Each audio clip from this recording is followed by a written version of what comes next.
Hello and welcome to this edition of SFG Top Performance Podcast. With me today is Scott Goetz and Mike King from the feed department. We're going to tackle some grain issues first. The markets have been somewhat quieter the last 2 weeks. You know, we still get some daily moves up and down, but not the extreme moves we had seen in the last couple of months. Weather's the big story. Cool, wet weather, and it's not just our area, it's in a wide part of the Midwest. You get up into even the Dakotas. You know, North Dakota was concerned about planting their spring wheat in dry ground. Now they got wet conditions. They're wet, muddy. Probably the area that continues to be a problem with moisture or dryness would be northwest Iowa and eastern South Dakota. Those two areas continue to be on the drought watch. It's also an area in Iowa that's getting their corn planted, but they would prefer to get rained out for a week if they could.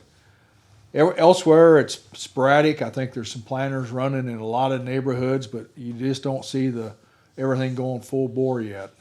The ground just isn't quite ready.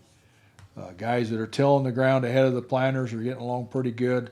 No-till, particularly no-till corn, the ground's just not quite working. So that'll keep the markets excited, you might say, for a period of time. We know we're not super late yet. It can change in a heartbeat, and we plant half to 60% of this corn crop in a week nationwide. But we get 2 weeks down the road, the next time we'll talk to you, it could be a problem.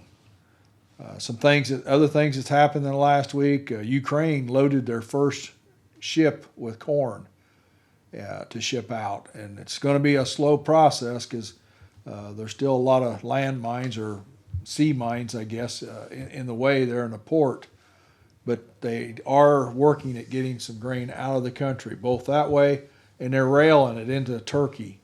And again, it's not as efficient, but they are moving some corn. So that might temper our markets just a little.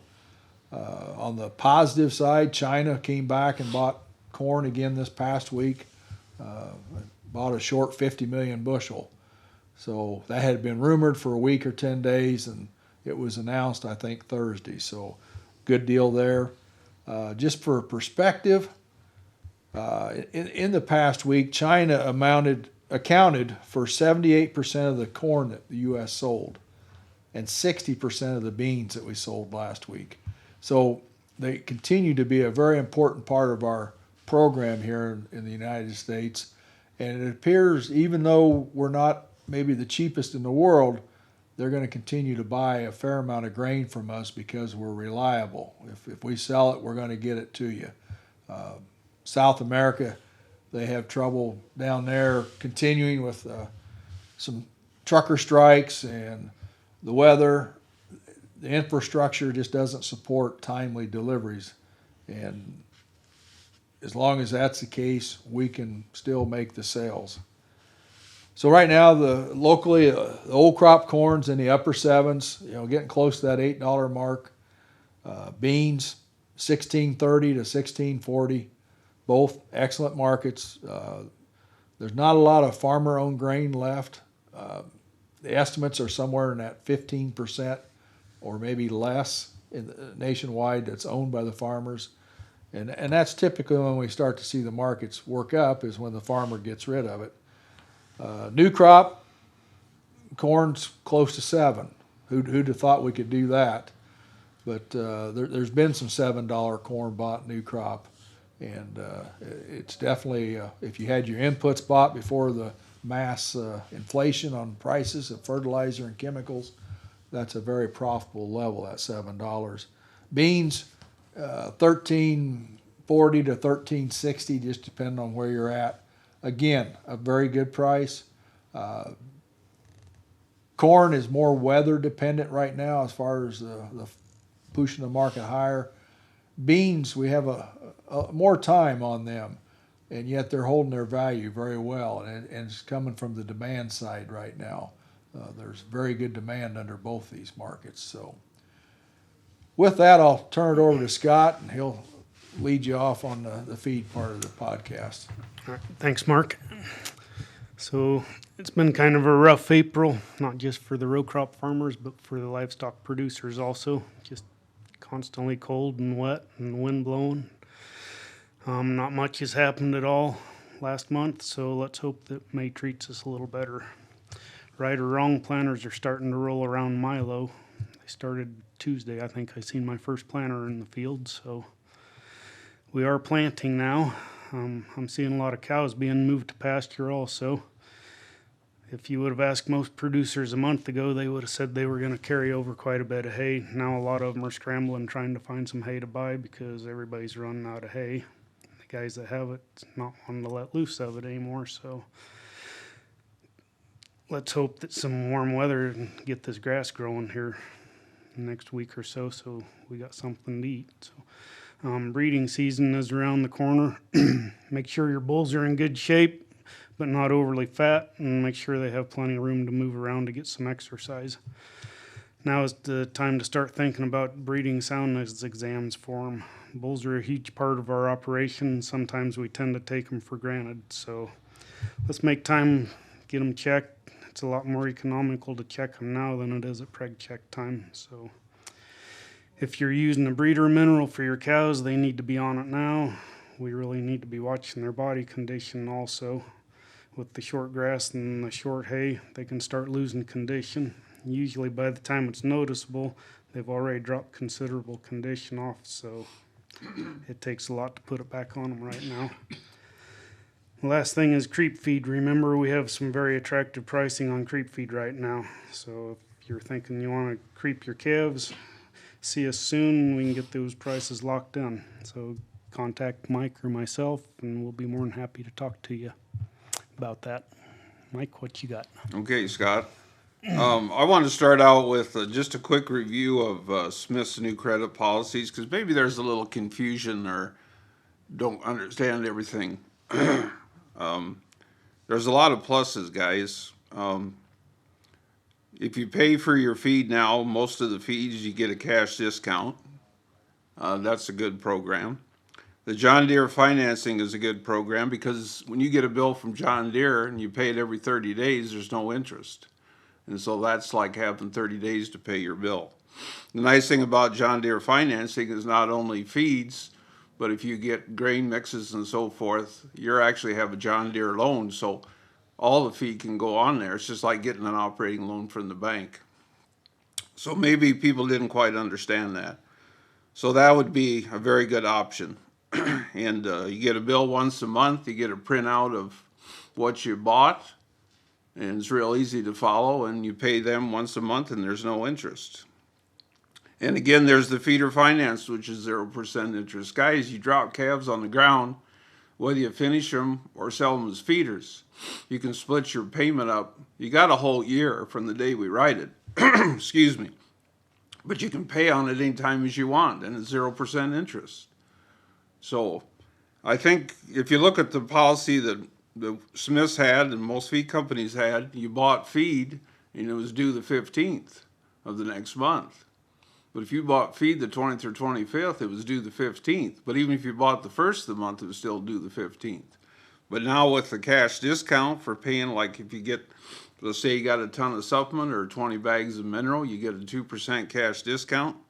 But take a hard look at the John Deere financing, because you can put everything on there. You get a nice printout once a month, and you pay your bill. So if you're still a little confused about it, whatever, call us. We'll walk you through it.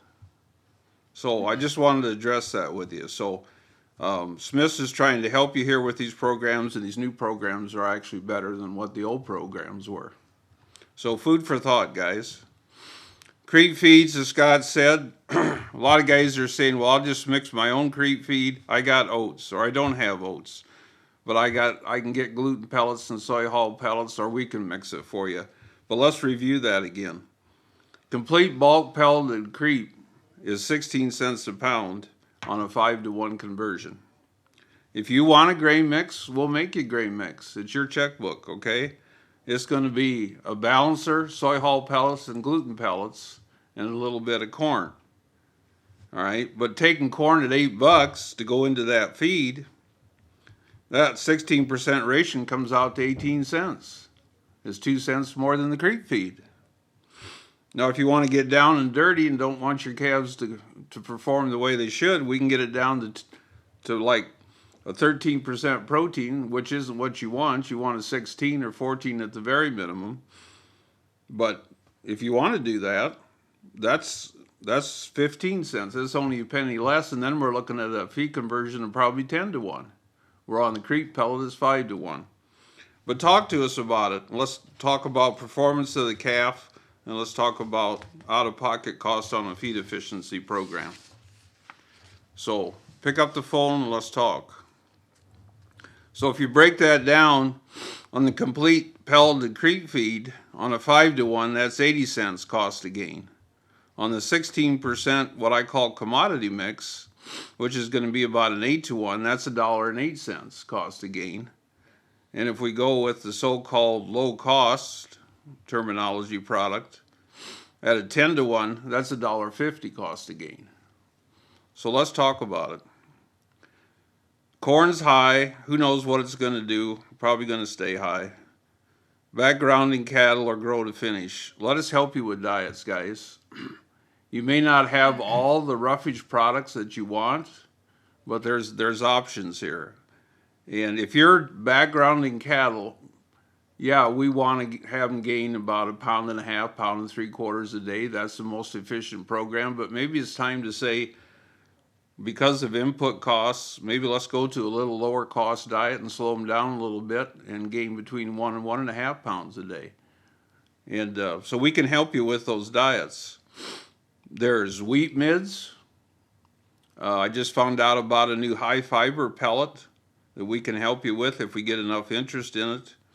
So just as an example, in a grower diet, if you got rilage, whether it's bagged or whether it's bales or whatever, we can run rilage and distillers and a balancer and hay and even put in some fiber product, and we don't have to use any corn at all. Now I know you're only going to gain little, probably 1 pound, 1.25 pounds a day, but it's economics.